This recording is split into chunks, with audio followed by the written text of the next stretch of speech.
Serial तुम से तुम तक में आने वाला है एक जबरदस्त धमाकेदार ट्विस्ट। आने वाले एपिसोड में दिखाया जाएगा कि आर्या अचानक अनु को गले से लगा लेगा और उससे गिड़गिड़ाते हुए कहेगा कि प्लीज ये शादी मत करो, मोहित से शादी मत करो। इधर मीरा इस बात से बहुत खुश होती है कि इन दोनों के बीच कुछ ना कुछ ड्रामा जरूर हुआ है। तभी झंडे उसके केबिन में आता है और गुस्से में उससे कहता है कि जो उसने किया है वो बिल्कुल भी सही नहीं है। मीरा हैरानी से पूछती है कि मैंने क्या किया है। तब झंडे उसे बताता है कि अनु के पापा को वीडियो दिखाने वाली वही थी। वो साफ कहता है कि मेरे दोस्त को अगर किसी ने हर्ट किया तो मैं ये बिल्कुल बर्दाश्त नहीं कर सकता। अब तक तुमने मेरा सिर्फ सीधा रूप देखा है, भगवान से दुआ करना कि मेरा दूसरा रूप तुम्हारे सामने ना आए। ये कहकर झंडे वहां से चला जाता है। वहीं दूसरी तरफ अनु के घर मोहित अपनी मम्मी के साथ पहुंच चुका होता है और उसी दौरान आर्य भी वहां आ जाता है।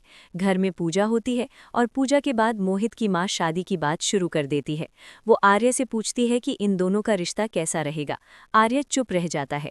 तभी मोहित की माँ आर्य की पत्नी के बारे में पूछती है, जिससे माहौल थोड़ा अजीब हो जाता है। मोहित बात संभालते हुए कहता है कि उसकी माँ को ज्यादा बोलने की आदत है। जैसे ही शादी की बात आगे बढ़ती है, आर्य की माँ गोपाल जी और पुष्पा जी से कुछ जरूरी बात करना चाहती है, लेकिन आर्य उन्हें रोक कर वहां से ले जाता है।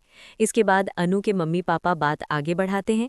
मोहित की माँ साफ साफ फैसला पूछती है। मोहित तुरंत हाँ कर देता है और अनु कहती है कि अगर पापा को कोई दिक्कत नहीं है तो उसे भी कोई आपत्ति नहीं है।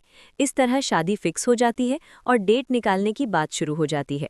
दूसरी तरफ ऑफिस में अनु और आर्या आमने सामने होते हैं। आर्या अनु से कहता है कि अगर यही शादी तुम्हें खुश रखेगी तो उसे कोई दिक्कत नहीं है, वो हमेशा उसके फैसले के साथ है। अनु वहां से जाने लगती है। तभी झंडे मीरा को वहां लेकर आता है और पूरा सच सामने आ जाता है कि ये सब मीरा की चाल थी। गुस्से में आर्य मीरा को थप्पड़ मार देता है और अनु को गले लगा लेता है। अब सवाल ये है कि क्या अनु और आर्य मिलकर गोपाल और पुष्पा को अपने रिश्ते के बारे में समझा पाएंगे? क्या ये शादी टूटेगी या अनु मोहित से ही शादी करेगी, या फिर अपने घर वालों के खिलाफ जाकर आर्य का साथ देगी?